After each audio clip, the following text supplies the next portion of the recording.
आप स्वयं अपनी आंखों से देख चुके हैं कि राम का पराक्रम कैसा था। जा, लंका में तेरा कोई स्थान नहीं है, जा।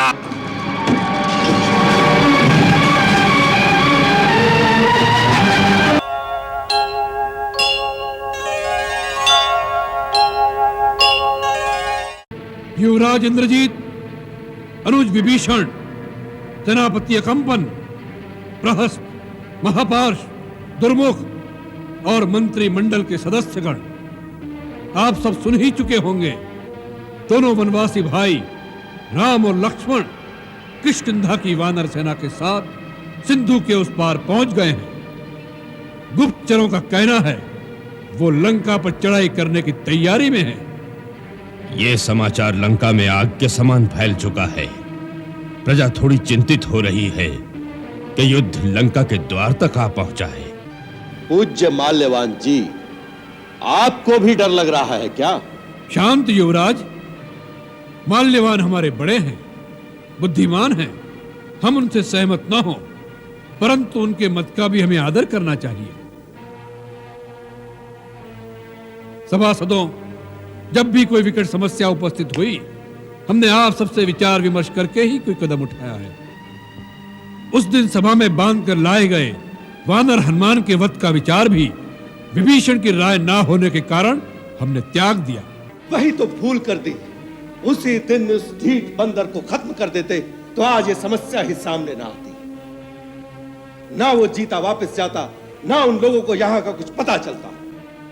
अभी भी कौन सी समस्या जटिल हो गई है। समुद्र के उस पार आ जाने का अर्थ यह नहीं कि वो 100 योजन अर्थात 400 कोस का विशाल दुर्गम समुद्र लांघकर सेना के साथ लंका आ जाएंगे। सेनापति अकंपन, कम से कम आप तो ऐसी बात मुख से ना निकालो। आप स्वयं अपनी आंखों से देख चुके हैं कि राम का पराक्रम कैसा था। सारे जनस्थान से केवल आप और शूर्पणखा ही युद्ध भूमि से भागकर अपनी जान बचा सके थे।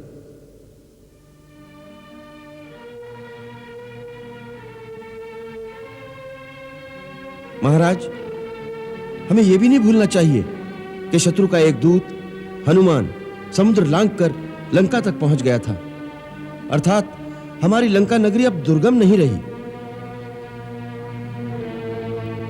फिर उस अकेले वानर ने सारी लंका को आग लगा दी और हमारे बड़े बड़े शूरवीर महाबली नगर के रक्षक देखते रह गए।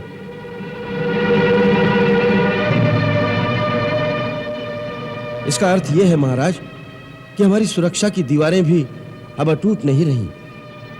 तो तुम ही राय दो विभीषण, हमें क्या करना चाहिए? महाबली लंकेश्वर, श्री रामचंद्र जी ने। विभीषण, शत्रु को श्री लगाकर संबोधित मत करो। क्षमा लंकेश्वर, मेरा मत यह है कि राम के साथ शत्रुता हमने स्वयं मोल ली थी। किसी भी समय पर उन्होंने प्रथम प्रहार नहीं किया। सबसे पहले बहन शूर्पणखा ने ही वहां जाकर छेड़छाड़ की। खरदूषण ने बिना विचारे अपने अहंकार के मद में उनसे शत्रुता का व्यवहार किया। उस पर सबसे बढ़कर अनीतिपूर्ण कार्य किया आपने। उनकी पत्नी का हरण करके, उनकी मान मर्यादा पर प्रहार करके। विभीषण!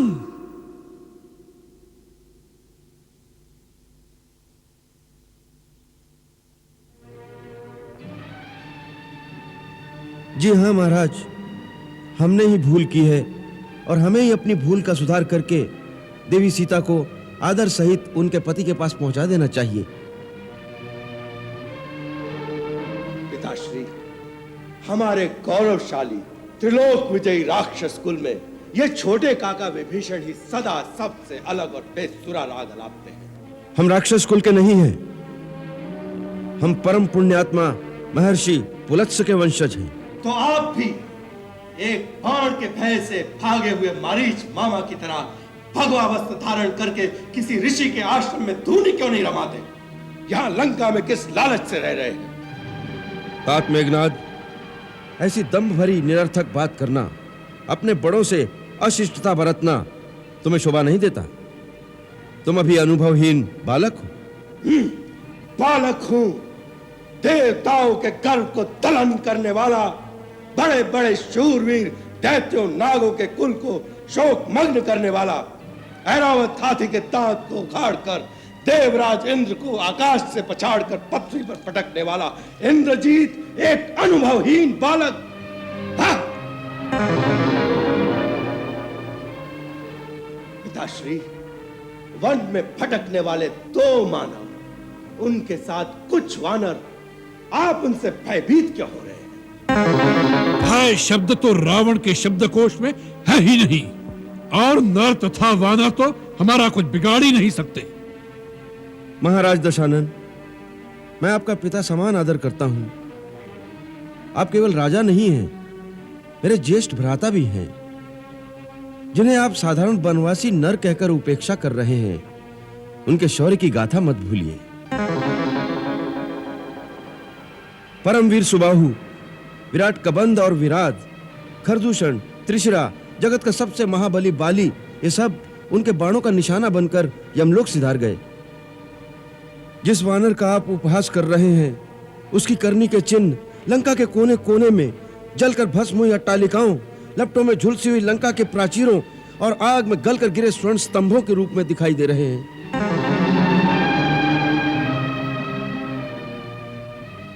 हे तात, मैं अपने समस्त विश्वा वंश के हित की बात कह रहा हूं। हित की बात कर रहे हैं या कायरता का पाठ पढ़ा रहे हैं? मैं धर्म तथा नीति का मार्ग प्रशस्त कर रहा हूं वत्स इंद्रजीत। गलत राय देकर पथ भ्रष्ट करने वाले चाटुकार मंत्रियों से सावधान करना चाहता हूं।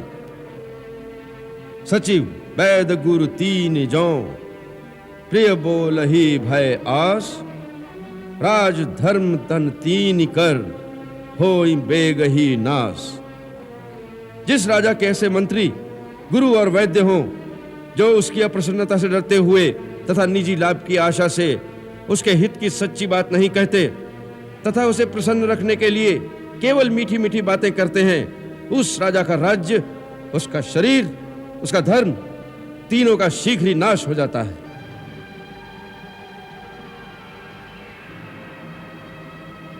महाराज लंकेश, मेरे आदरणीय भ्राता, कभी कभी काम और क्रोध की उत्तेजना के आवेश में कुमति मनुष्य को कुमार्ग की ओर खींच कर ले जाती है, परंतु अपनी भूल का भान होते ही सुधार कर लेने में ही समझदारी है।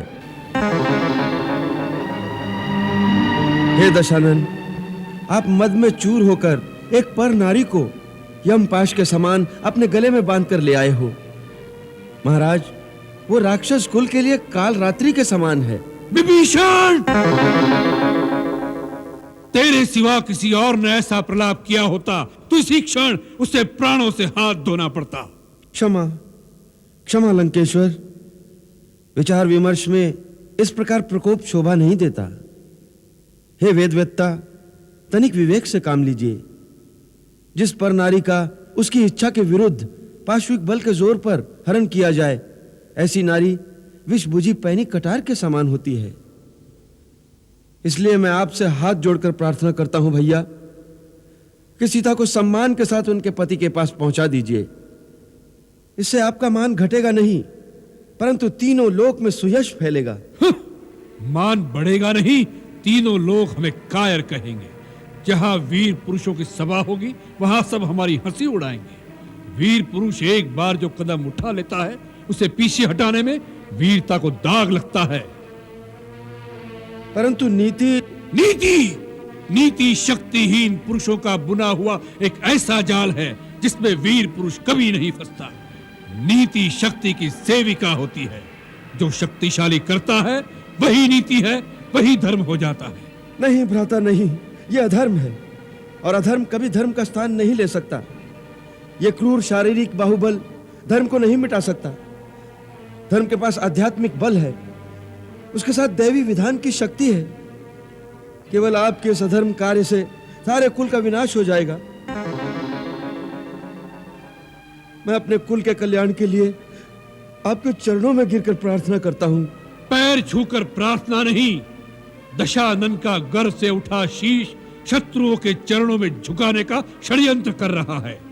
हमें पता चल गया है, वह वानर पहले तेरे घर में आया, तूने सीता का भेद बताया, उसने सारी लंका में आग लगाई पर तेरा घर ही बचाया। घर का भेद बताने वाले तू बाल्यकाल से ही हमारा विरोधी रहा है। सारी लंका में अकेला तू ही अपनी 2.5 चावल की खिचड़ी सदा अलग पकाता चला रहा है। हमें नीति और धर्म सिखाने चला है। जा कुलांगार, घर के भेदी उन वनवासियों को जाकर नीति सिखा जिन पर तेरी घनी प्रीति रही है। जा। भैया मुझे गलत न समझिए, आप मेरे लिए पिता समान हैं। मैंने निष्कपट और निर्दोष भाव से सदा आपका भला ही चाहा है, सर्वदा आपके कल्याण की कामना की है। इसी भाव से मैं फिर आपके चरण पकड़कर प्रार्थना करता हूँ कि श्री राम त्रिलोकी के स्वामी हैं, उनसे बैर मोल न लीजिए। हट कुल कलंक, जा मेरी नजरों से दूर हो जा। जा, लंका में तेरा कोई स्थान नहीं है। जा।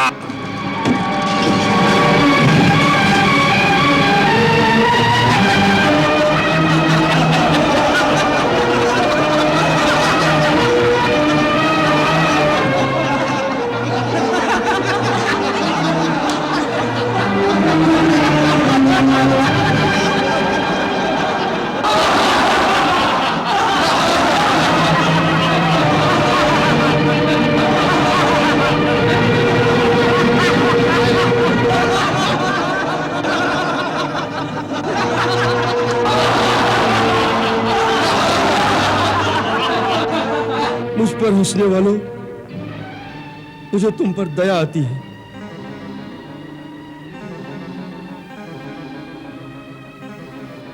मैं तुम सबके सिर पर मंडराते हुए काल को देख रहा हूं।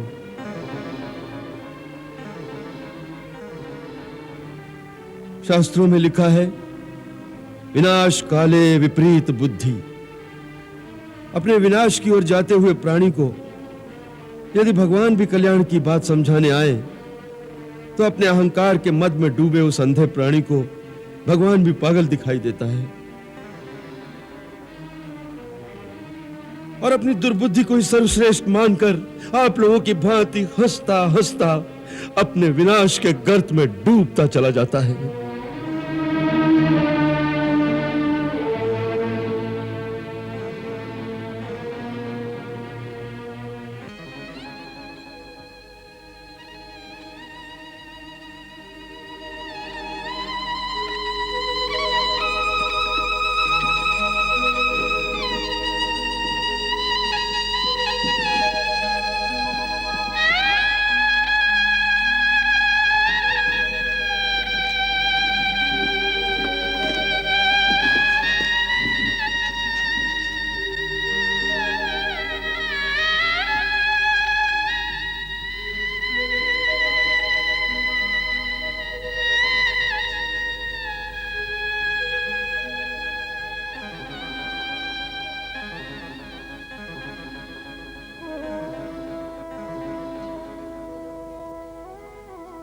हे लंकापति, हर प्राणी का यह प्रथम धर्म है कि जब तक संसार में जिए स्वाभिमान के साथ जिए, क्योंकि स्वाभिमान के बिना जीने को जीना नहीं कहते, उससे तो मर जाना उत्तम है।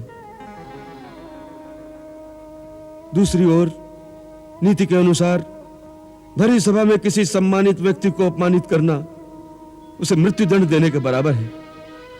अर्थात आज से हर प्रकार से मैं आपके लिए मर गया। आपका और मेरा कोई संबंध शेष नहीं रहा। अतः आपकी आज्ञा अनुसार मैं आज ही लंका छोड़कर कहीं और चला जाता हूं। जाते हुए भगवान से एक ही प्रार्थना करता हूं कि वो आपको सद्बुद्धि दे।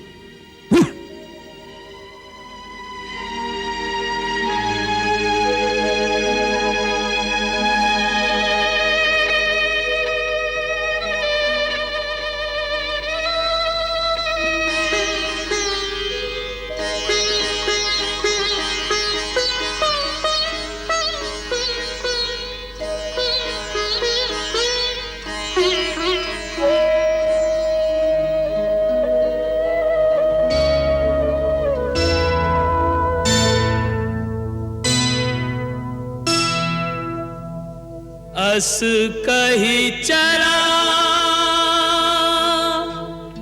विभीषण जब ही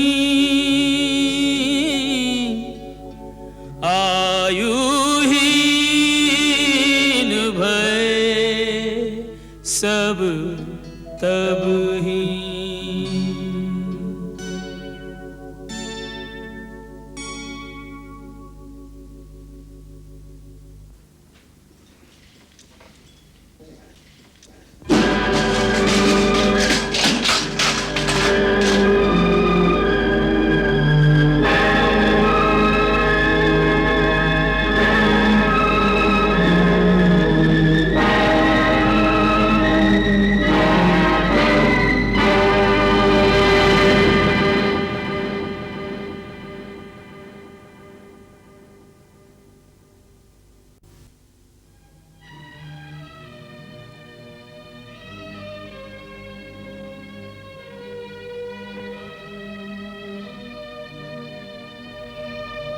महाराज ने भी कह दिया कि लंका से चले जाओ।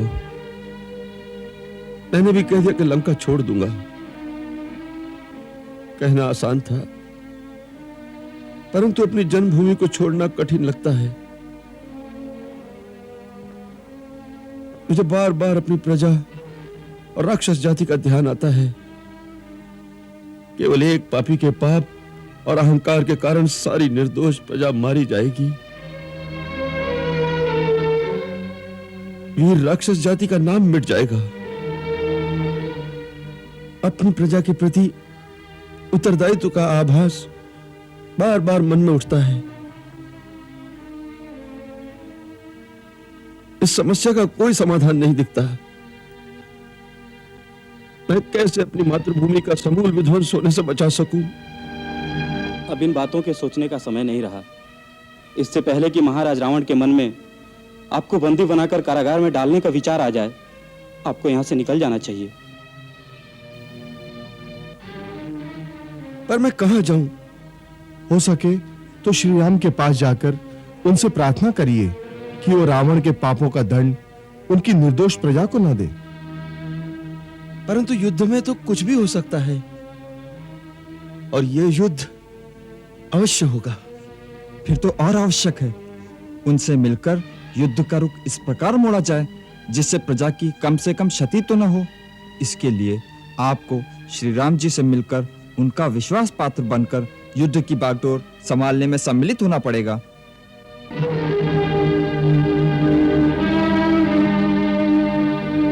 मैं श्री राम का भक्त अवश्य हूं, परंतु इस समय वो लंका के शत्रु हैं।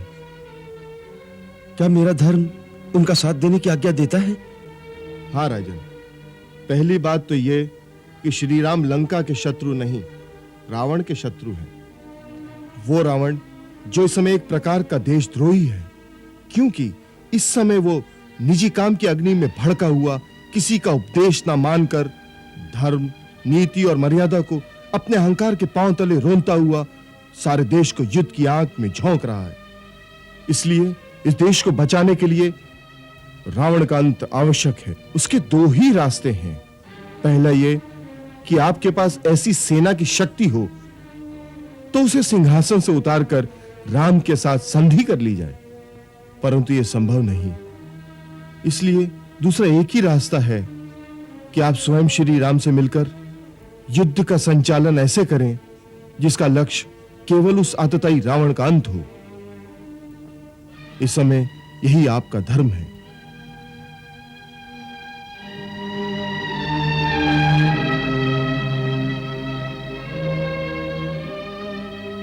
ये इतना गंभीर विषय है कि कोई भी निर्णय लेने से पहले इसमें गुरुजन की सम्मति और आशीर्वाद आवश्यक है। अतः मैं अपनी माता के पास जाता हूं। वो जैसी आज्ञा देंगी मैं वही करूंगा।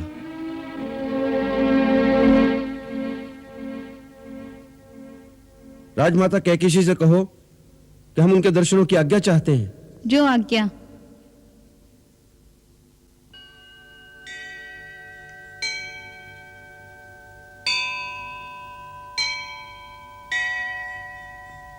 राजमाता जी की जय हो। क्या है?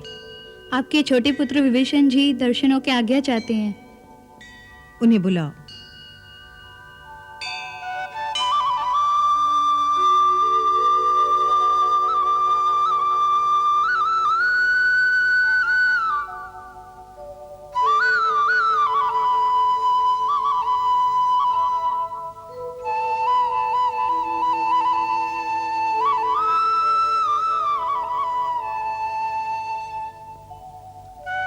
दीर्घायु हो पुत्र, भगवान शंकर तुम्हारा कल्याण करे। आसन ग्रहण करो।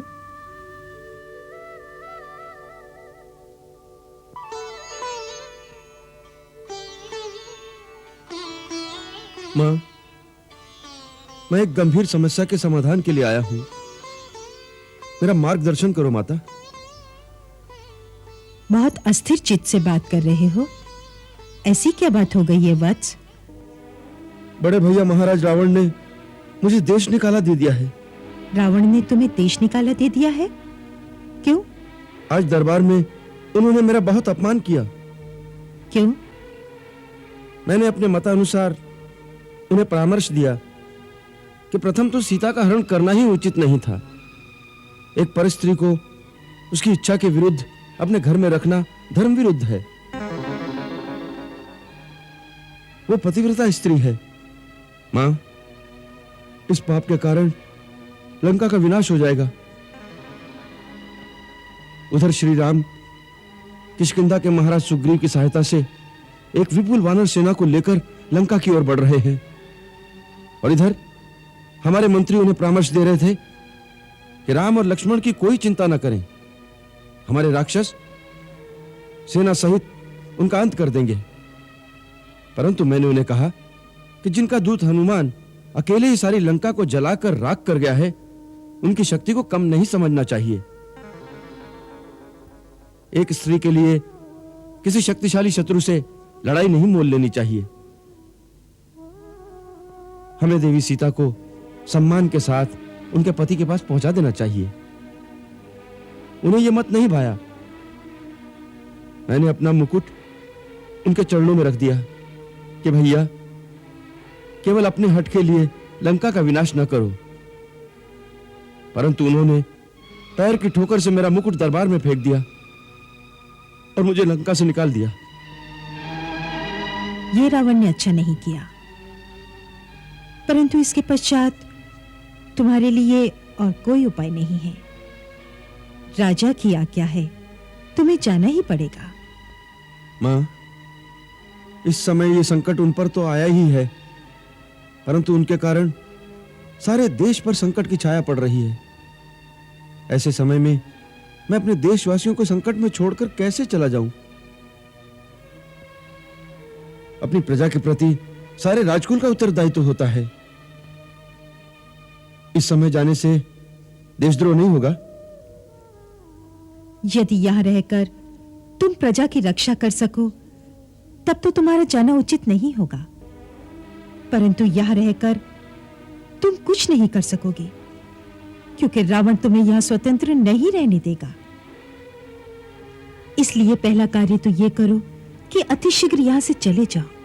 लंका से बाहर जाकर सोचो कि तुम लंका की निर्दोष प्रजा की रक्षा कैसे कर सकते हो, किसकी सहायता लेकर कर सकते हो। मेरे मंत्रियों और मित्रों का मत है कि मुझे स्वयं श्री राम के पास जाना चाहिए और उन्हें कहना चाहिए कि उनका बैर रावण से है। उनके कारण लंका की निर्दोष प्रजा को दंड न दिया जाए। विचार अच्छा है, परंतु क्या मां? परंतु इसमें बहुत संकट है। क्या? श्री राम तुम्हें क्यों अपनाएंगे? तुम शत्रु के भाई हो, इसलिए नीति अनुसार उन्हें तुम पर विश्वास नहीं करना चाहिए। उन्हें तुम्हारे साथ वही बर्ताव करना चाहिए जो वो रावण के साथ करेंगे। तो दूसरा उपाय क्या है? क्या मैं लंका छोड़कर साधु हो जाऊं, किसी गुफा में बैठ जाऊं और अपने देश का नाश होने दूं? नहीं, वो अक्रमण्यता होगी। जिसका देश संकट में हो उसे ये नहीं सुहाता। फिर? तुम्हारे मंत्री ठीक कहते हैं। तुम्हें प्रजा हित के लिए अपने जीवन को दांव पर लगाकर भी श्री राम के पास चले जाना चाहिए, या तो वो तुम्हें शत्रु पक्ष का समझकर मृत्युदंड दे देंगे और इस बलिदान से राजकुल में उत्पन्न होने के अपने उत्तरदायित्व से तुम मुक्त हो जाओगे। यदि वो एक बार तुम्हें वचन दे देंगे तो फिर कोई डर नहीं, क्योंकि मैंने सुना है कि रघुकुल वाले अपने वचन के बड़े पक्के होते हैं। प्राण दे देंगे परंतु अपना वचन झूठा नहीं होने देंगे। मुझे लगता है कि तुम्हारे पिता महर्षि विश्रवा के कथन सत्य होने का समय आ गया है। कौन सा कथन मां? जब वो हिमालय जा रहे थे तब उन्होंने मुझसे कहा था, देवी, तुम्हारे ज्येष्ठ पुत्र रावण का विनाश काल आरंभ हो गया है। देवताओं की प्रार्थना सुनकर विष्णु ने रघुकुल में अवतार ले लिया है। अब समय आने पर उनके द्वारा रावण सहित राक्षसों का संहार हो जाएगा। स्वामी, क्या एक रावण के कारण हमारा सारा कुल और राक्षसों का ये उन्नत समाज विनाश को प्राप्त हो जाएगा और पितरों को जलांजलि देने वाला भी कोई नहीं रहेगा? कैकसी, तुम्हारा छोटा पुत्र विभीषण अपनी जाति का उद्धार करेगा। उसी के द्वारा उन राक्षसों की रक्षा होगी जो अधर्म के मार्ग से हटकर प्रभु की शरण में जाएंगे।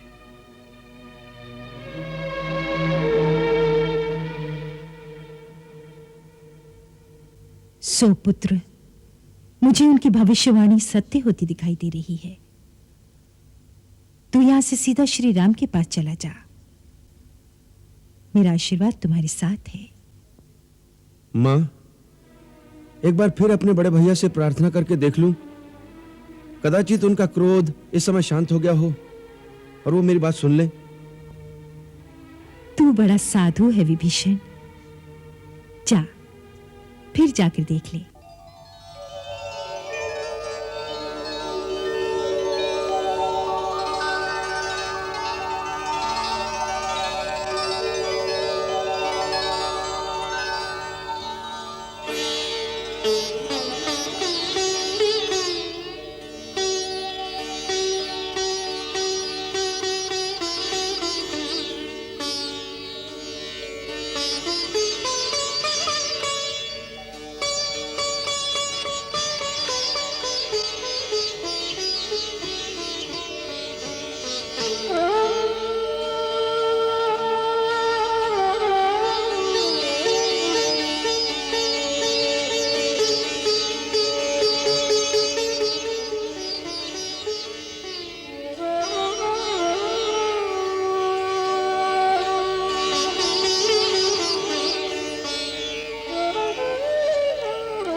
विभीषण, लगता है तुझे अपने प्राण प्यारे नहीं हैं।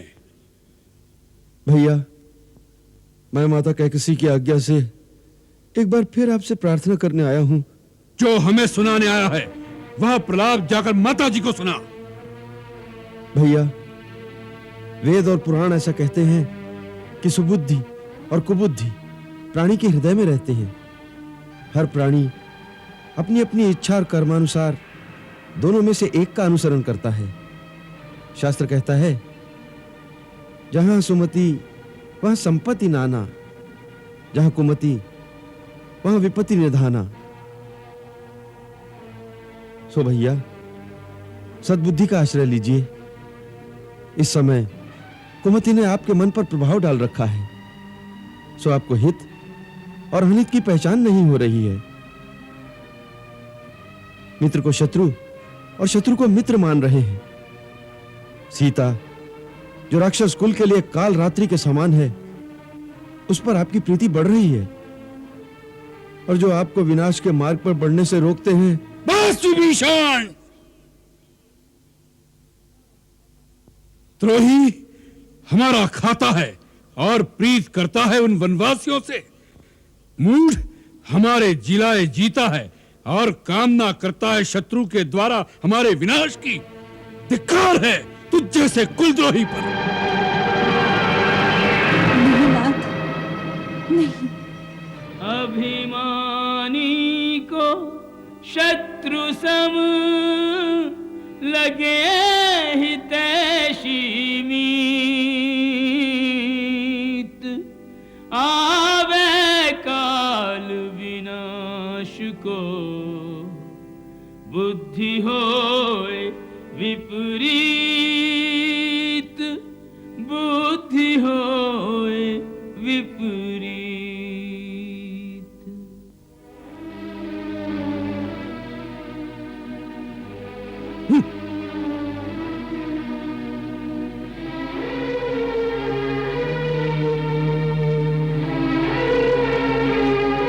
मेघनाद ठीक कहता है, यह शठ दया का पात्र नहीं है, नहीं है।